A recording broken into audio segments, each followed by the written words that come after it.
Hello दोस्तों, आप सभी का स्वागत है। मैं हूं आलोक सिंह आतिश और आज के इस वीडियो सेशन में हम लोग बात करने वाले हैं मोल कंसेप्ट के दूसरे पार्ट की। जी हां दोस्तों, इससे पीछे के सेशन में हम लोगों ने मोल कंसेप्ट का पहला पार्ट देखा था, जहां पे इससे जुड़ी कुछ बेसिक जानकारियों को समझा था। आज के इस वीडियो सेशन में हम लोग प्रॉपर वे में मोल कंसेप्ट की बात करेंगे। तो आइए शुरू करते हैं अपने आज के सेशन की और देखते हैं एग्जाम रिलेवेंट क्या कुछ सीख पाते हैं। दोस्तों, सेशन को आगे बढ़ाने से पहले हम लोग पीछे जो सीखे उसको एक बार रिकॉल कर लेते हैं, ताकि आगे का चीज़ आपको आसानी से समझ में आए। मतलब पीछे की क्लास में हम लोगों ने बेसिकली किस चीज़ को सीखा, तो एटॉमिक मास क्या होता है, ग्राम एटॉमिक मास क्या होता है, नंबर ऑफ ग्राम एटम कैसे निकाला जाता है और नंबर ऑफ ग्राम मॉलिक्यूल्स कैसे निकाला जाता है। अब बात आती है कि सर ये मोल कंसेप्ट क्या होता है, मोल संकल्पना क्या होता है, मोल कंसेप्ट क्या होता है, मोल संकल्पना क्या होता है। तो मेरे मित्र, आप यहाँ पे एक छोटा सा बात याद करेंगे कि आप लोग फिजिक्स में क्या पढ़ते हैं कि फिजिक्स में टोटल 7 आधारी राशि हैं। उसमें से आपका एक आधारी राशि पदार्थों का परिमाण भी है, जिसको आप इंग्लिश में क्या कहते हैं सर, जिसको आप इंग्लिश में अमाउंट ऑफ सब्सटेंस कहते हैं। पदार्थों का परिमाण, इसको इंग्लिश में हम लोग अमाउंट ऑफ सब्सटेंस कहते हैं, अमाउंट ऑफ सब्सटेंस कहते हैं। और आप इसका ऐसा यूनिट क्या कहते हैं सर, तो आप कहेंगे सर इसका ऐसा यूनिट हम लोग मोल कहते हैं। क्या कहते हैं सर, मोल कहते हैं। इसका मतलब ये हुआ कि मोल जो है वो किसी भी पदार्थ का परिमाण का मात्रक है। ऑब्वियसली यही बात सही है। तब सर इसको हम लोग और आसानी से समझ कैसे सकते हैं, इसके लिए बस आपको एक छोटा सा कहानी सुनना है। ध्यान दीजिए, आप लोग कभी ये सोचे हैं कि बैंक में जो 5 रुपया, 10 रुपया या 2 रुपया या फिर 1 रुपया का सिक्का जाता है, उसको काउंट कैसे किया जाता होगा। अब बैंक है तो उसमें तो बहुत सारे लोग ऐसे भी होंगे जो 5 रुपया का सिक्का जमा करने आते होंगे, 10 रुपया का सिक्का जमा करने आते हैं, कुछ ऐसे भी होंगे जो 1 रुपया का सिक्का जमा करने के लिए आते होंगे। तो जब ये सिक्का जमा करने के लिए आते होंगे तो पूरा सिक्का का एक ढेर लग जाता होगा। अब कोई कैसे पता करेगा कि उसमें 5 रुपया का कितना है, 10 रुपया का कितना है, या 5 रुपया का सिक्का मिला करके टोटल अमाउंट कितना है, या 2 रुपया का सिक्का मिला करके टोटल अमाउंट कितना है। तो इस चीज़ को पता करने के लिए बैंक वाले क्या करते हैं कि वो एक तरकीब निकालते हैं। क्या करते हैं कि वो सिक्का को तौल लेते हैं और तौल के बता देते हैं कि हाँ 1 केजी सिक्का है तो इतना रुपया होगा, क्योंकि उसका एक अनुमान फिक्स रहता है। आप कहेंगे सर नहीं समझे, ज़रा सा एक बार गौर कीजिए कि मैं क्या कह रहा हूँ कि बैंक में कुछ लोग ऐसे भी होते हैं जो 5 रुपया का सिक्का जमा करते हैं, कुछ 10 रुपया का सिक्का जमा करते हैं, कुछ ऐसे होते हैं जो 1 रुपया का करते हैं, कोई 2 रुपया का भी करता है, सिक्का जमा किया। तो जब पूरे दिन बैंक में क्या होता है, सिक्का का ढेर लग जाता है। मतलब क्या कि पूरी तरह से जब सिक्का जमा हो जाता है तो जो उसके बैंक के कर्मचारी होते हैं वो जाते हैं सिक्का को काउंट करने। अब आप कहेंगे कि सर पूरा सिक्का काउंट करेगा तो उसको तो पूरा रात लग जाएगा कि कितना रुपया आया और कितना गया। तो वो लोग क्या करते हैं सर कि जो सॉर्ट करते हैं, सबसे पहले इस ढेर में से जो सिक्का का आपका ढेर है, ये यहाँ पे लिख दीजिए ताकि चीज़ों को आप आसानी से समझ पाए। ये जो सिक्का का आप ढेर यहाँ पे देख रहे हैं, तो सबसे पहले बैंक के जो कर्मचारी होते हैं वो इस सिक्का के ढेर में से 5 रुपये के सिक्का को अलग करते हैं, 10 रुपये के सिक्का को अलग करते हैं, फिर 2 रुपये के सिक्का को अलग करते हैं। ऐसे करके सिक्का का अलग अलग कैटेगरी बना देते हैं। अब मान लीजिए कि 5 रुपये का जो सिक्का है वो हुआ 10 केजी। कितना हुआ, 10 केजी। वो माप लेते हैं, अलग अलग करके उसको माप लेते हैं। 5 रुपये का सिक्का कितना हुआ, 10 केजी। 10 रुपये का जो सिक्का है वो हुआ 20 केजी और 2 रुपया का जो सिक्का है वो हुआ 15 केजी। इस तरह से वो मेज़र कर लेते हैं। इस तरह से क्या करते हैं सर, वो मेज़र कर लेते हैं। फिर वो क्या करते हैं सर कि उनको मालूम रहता है कि 1 केजी 5 रुपये के सिक्का में कितना पैसा होगा या कितना अमाउंट होगा। जैसे कि आप सपोज कुछ देर के लिए मान लीजिए कि 5 रुपये के 1 केजी के सिक्का में टोटल अमाउंट कितना है, 1500 रुपया है। 5 रुपये के 1 केजी सिक्का में टोटल कितना पैसा हो रहा है, 1500। तब बताइए 10 केजी में कितना होगा, तो आप कहिए सर 1500 को 10 से गुना कर देना है। इसी तरह हम कह रहे हैं कि वो लोग मान लेते हैं कि 10 रुपये का जो 1 केजी का सिक्का होगा उसमें टोटल अमाउंट कितना होगा, तो मान लीजिए कि 3000 रुपया हुआ या मान लीजिए कि 5000 रुपया हुआ। कितना हुआ 5,000 रुपया। आप कह रहे हैं टोटल 20 केजी है, तो आप इसको और इसको गुना कर देंगे तो 10 रुपये का टोटल कितना सिक्का आया आपको पता चल जाएगा। सेम उसी तरह वो लोग 2 रुपये के साथ भी करते हैं। मतलब आप देखिए कि एक बार की आपको लग रहा था कि सर ये तो बहुत मतलब भास्ट काम है, विशाल काम है, पूरे सिक्का को गिन के अलग अलग करना, इसमें पूरी रात लग जाएगी। लेकिन बैंक वालों ने क्या तरकीब अपनाया हुआ है कि पहले वो सिक्का को अलग अलग 2 रुपये का कौन है, 5 रुपये का कौन है, उसको कर लेते हैं अलग अलग, और फिर सबको माप करके वो बता देते हैं कि अच्छा 1 केजी 5 रुपये के सिक्का में 1500 रुपया होता है, तो 10 केजी में हो जाएगा, आराम से निकल जाएगा। दोस्तों, जब हम लोग मोल कंसेप्ट की बात करते हैं तो कुछ ऐसा ही कंसेप्ट होता है किसके साथ, किसी भी पदार्थ में छिपे हुए अणु, परमाणु और आयन के साथ। जब साइंटिस्ट इस चीज़ को खोज कर रहे थे तो साइंटिस्ट पता लगाने का कोशिश कर रहे थे कि जो कोई भी पदार्थ है जिसको हम लोग कहते हैं कि सर ये तत्व है या यौगिक है, उसमें कितने परमाणु, अणु या फिर आयन उपस्थित होते हैं। क्योंकि आपको जो पदार्थ मिलते हैं वो या तो एलिमेंट के रूप में मिलते हैं, वो या तो आपको किसके रूप में मिलते हैं सर, एलिमेंट के रूप में मिलते हैं, या फिर कंपाउंड के रूप में मिलते हैं, या फिर आपको कैसा मिलता है सर, मिक्सचर के रूप में मिलता है, या फिर आयन के रूप में मिलता है।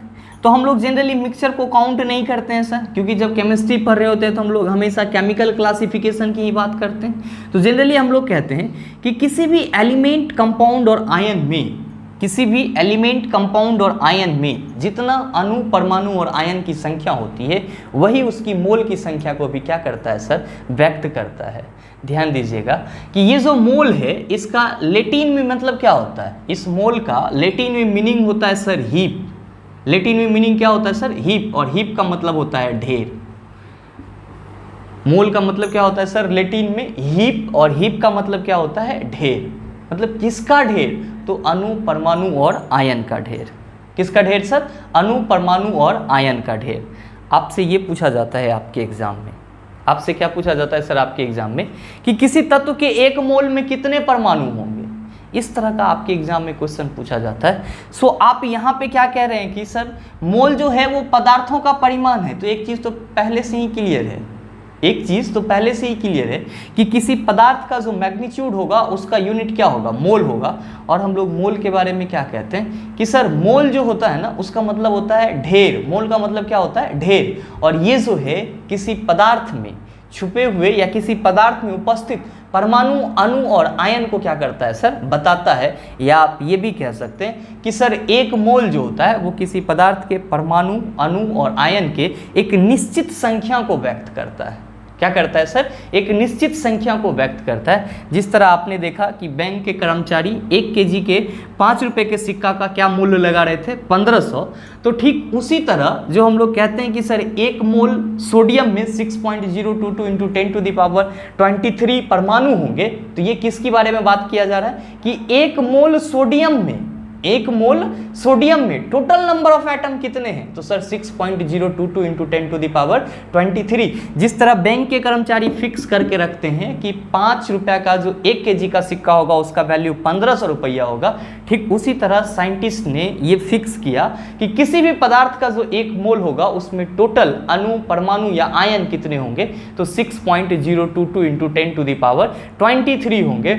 और इस चीज़ को बताने वाले वैज्ञानिक कौन थे, एवोगाड्रो थे। इसीलिए 6.022 इंटू 10⁻23 को क्या कहा जाता है सर, एवोगाड्रोस कांस्टेंट कहा जाता है। क्या कहा जाता है सर, एवोगाड्रोस कांस्टेंट कहा जाता है।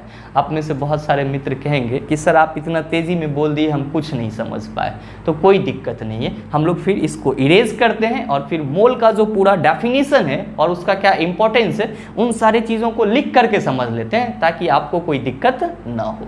अब हम लोग बात करते हैं कि सर मोल क्या होता है। तो कुछ नहीं, अभी जो मैंने आपको बताया कि जिस तरह बैंक के कर्मचारी 5 रुपये के 1 केजी सिक्का को एक निश्चित अमाउंट के साथ फिक्स कर देते हैं, उसी तरह वैज्ञानिकों ने क्या करा कि पदार्थ के एक निश्चित परिमाण में कितना परमाणु, अणु और आयन होगा उस चीज़ को फिक्स कर दिया और उसी को हम लोग क्या कहते हैं, मोल कहते हैं। एक बार फिर से समझिएगा कि जिस तरह बैंक के कर्मचारी 5 रुपये के 1 केजी सिक्का को कितना कहते हैं, 1500 रुपया, अभी जो जस्ट आपने पीछे के एग्जाम्पल को देखा, ठीक उसी तरह वैज्ञानिकों ने क्या करा कि पदार्थ के 1 मोल में कितने परमाणु, अणु और आयन होंगे इस चीज़ को फिक्स कर दिया।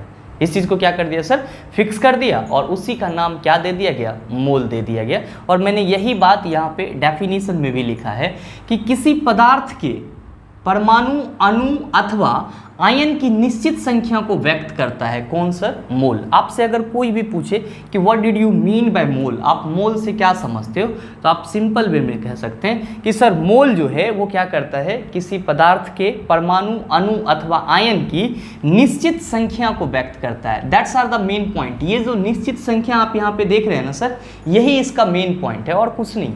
आप ये भी कह सकते हो कि मोल किसी पदार्थ के एक निश्चित परमाणु, अणु और आयनों की संख्या को व्यक्त करता है अपने हिसाब से, क्योंकि जब आप चीज़ों को समझने लगते हो तो फिर आप अपने हिसाब से उसको डिफाइन करोगे तो और ज़्यादा बेटर होगा आपके लिए, क्योंकि समझा हुआ चीज़ ज़्यादा लंबे समय तक रहता है, रटा हुआ चीज़ लंबे समय तक नहीं रहता है।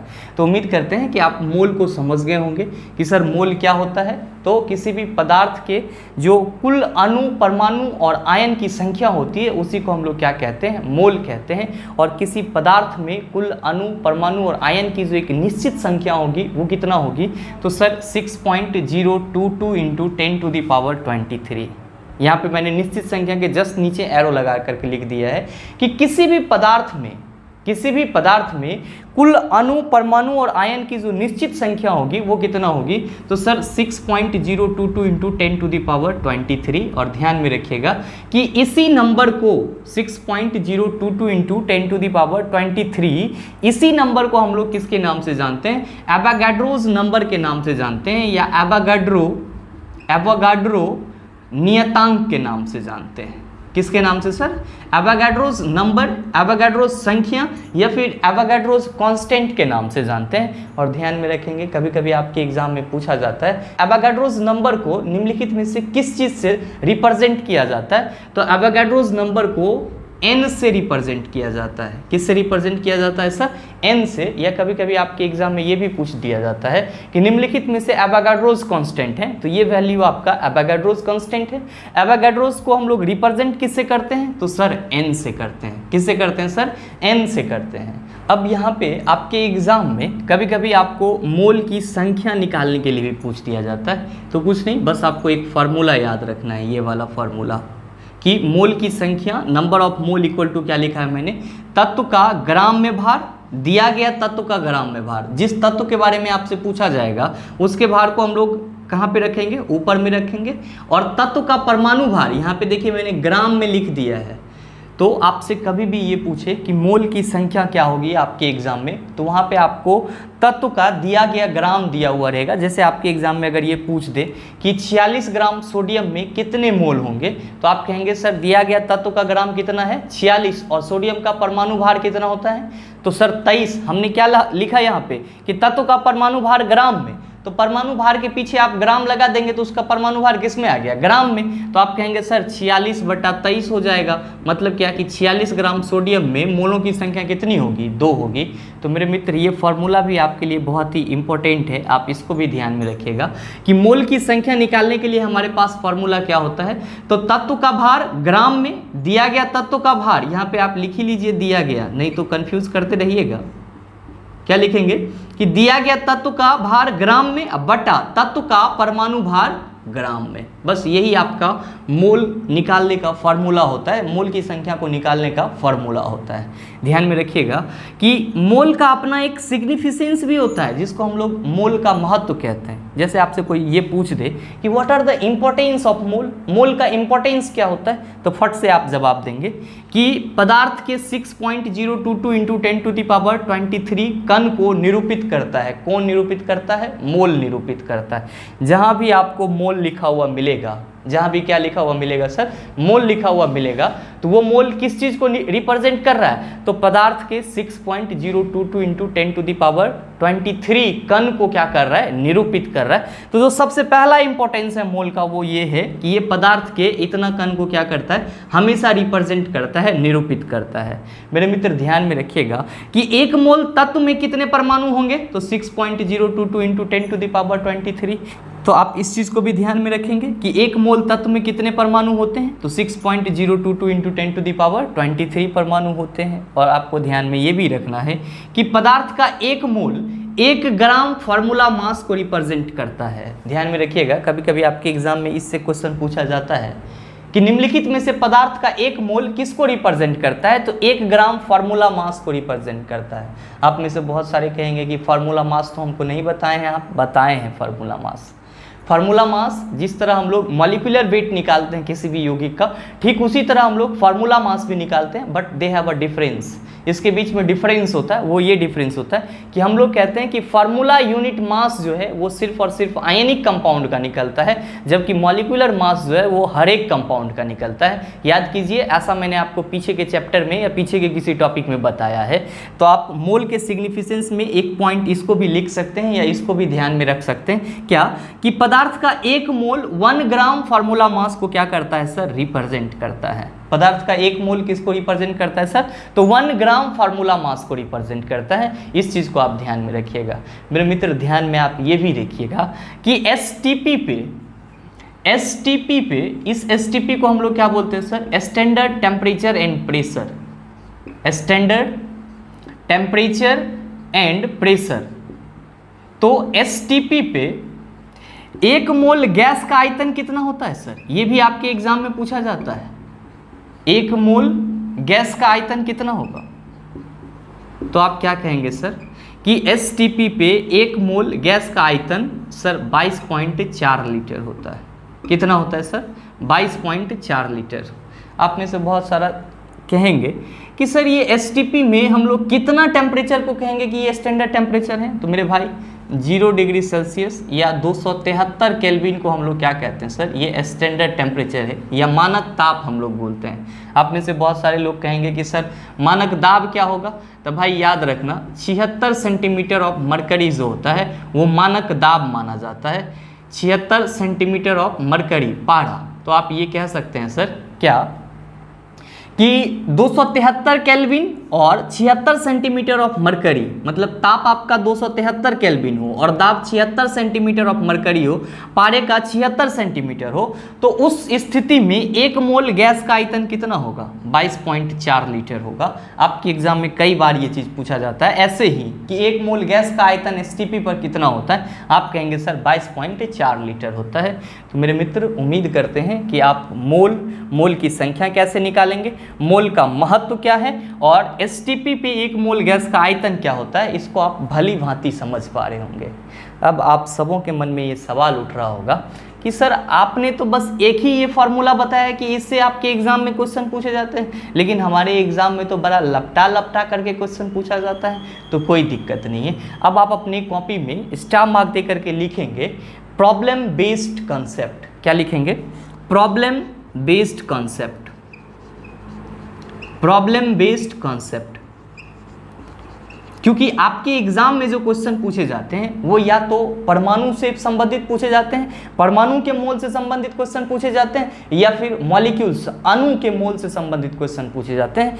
दोनों बस सेम ही कंसेप्ट है, लेकिन अगर आप एक बार इसको फर्केट करके अलग अलग करके अच्छे से समझ लेते हैं तो फिर आपको इससे संबंधित सवाल को करने में कोई दुविधा नहीं रहती है, कोई परेशानी नहीं रहती है। तो आप लोग स्टार मार्क देंगे प्रॉब्लम बेस्ड कॉन्सेप्ट। दोस्तों आपके एग्ज़ाम में जो क्वेश्चन पूछे जाते हैं आपसे वो कुछ इस तरह से रहते हैं। पहला आपको प्रॉब्लम मिलता है एटम बेस पे और दूसरा प्रॉब्लम आपको मिलता है मॉलिक्यूल बेस पे। ये दोनों सेम बात है, आप देखेंगे बस थोड़ा सा मीनिंग इसका चेंज है। वहाँ पे हम लोग कैसे मीनिंग चेंज करते हैं इस चीज़ को भी आप समझ लीजिए। अगर आपसे problem based on moles of atom यानी कि परमाणु के आधार पे आपसे प्रॉब्लम पूछा जाए या मोल का जो प्रॉब्लम होगा वो परमाणु के बेस पे पूछा जाए, तो आप बस याद रखेंगे कि सर 1 मोल परमाणु में कितना ग्राम होता है। आपसे कभी कभी ये भी क्वेश्चन पूछा जाता है कि 1 मोल परमाणु में कितना ग्राम, तो ध्यान में रखेंगे कि किसी भी तत्व का जो 1 मोल परमाणु होता है वो उसके ग्राम एटॉमिक मास के क्या होता है, बराबर होता है। जैसे कि मैं आपको एक एग्जाम्पल दूँ कि आपसे अगर एक पूछ दे कोई कि 1 मोल ऑक्सीजन परमाणु का भार कितना होगा, 1 मोल ऑक्सीजन परमाणु का भार कितना होगा, तो आपको पता है कि ऑक्सीजन का परमाणु भार कितना होता है, आप कहेंगे सर 16। यहाँ पे कह रहा है ग्राम एटॉमिक मास, मतलब क्या कि किसी किसी तत्व के परमाणु भार के पीछे में अगर ग्राम लगा देते हैं तो वो ग्राम परमाणु भार हो जाता है। तो भाई एक पीछे में ग्राम लगा दो, मतलब 1 मोल परमाणु जो होगा उसमें कितना वजन होगा सर, कितना भार होगा उसका, तो ग्राम एटॉमिक मास के बराबर होगा। अब हम यहाँ पे आपसे पूछ दिए कि 1 मोल ऑक्सीजन में कितना भार सर, या 1 मोल ऑक्सीजन का कितना द्रव्यमान, तो आप कहेंगे सर 16 ग्राम। कितना कहेंगे सर, 16 ग्राम। तो आप इस रिलेशन को याद रखेंगे। दूसरा, आपसे अगर ये पूछ दिया जाता कि 1 मोल ऑक्सीजन में कितने परमाणु होंगे, आपसे क्या पूछ दिया जाता सर, 1 मोल ऑक्सीजन में कितने परमाणु होंगे, तो आप क्या कहेंगे सर, 1 मोल परमाणु, 1 मोल परमाणु इक्वल टू कितना सर, 6.022 इंटू 10⁻23 परमाणु। अगर आपसे कोई ये पूछ दे कि 1 मोल ऑक्सीजन में कितने परमाणु होंगे, 1 मोल ऑक्सीजन में कितने परमाणु होंगे, तो आप कहेंगे 6.022 इंटू 10⁻23 परमाणु होंगे। अब है आपका कि ग्राम परमाणु भार जो होता है वो किसके बराबर होता है, तो 6.022 इंटू 10⁻23 परमाणु का जितना भार होता है वो किसके बराबर होता है, ग्राम परमाणु भार के बराबर होता है। आप कहेंगे नहीं समझे, कोई बात नहीं है। देखिए हम कह रहे हैं कि सर ऑक्सीजन का परमाणु भार कितना होता है, 16, इसके पीछे हमने ग्राम लगा दिया, ये क्या हो गया सर, 16 ग्राम हो गया। मतलब ऑक्सीजन का जो परमाणु भार है वो किस में आ गया, तो सर ग्राम परमाणु भार में आ गया। अच्छा आप एक बात बताइए कि यहाँ पे आप कह रहे हैं कि 1 मोल परमाणु कितना होगा सर, 16 ग्राम होगा। मतलब ये हुआ कि ग्राम परमाणु भार जो है, ग्राम परमाणु भार जो है वो किसका भार है, तो इस ऑक्सीजन में जो परमाणु उपस्थित हैं उसी का भार है।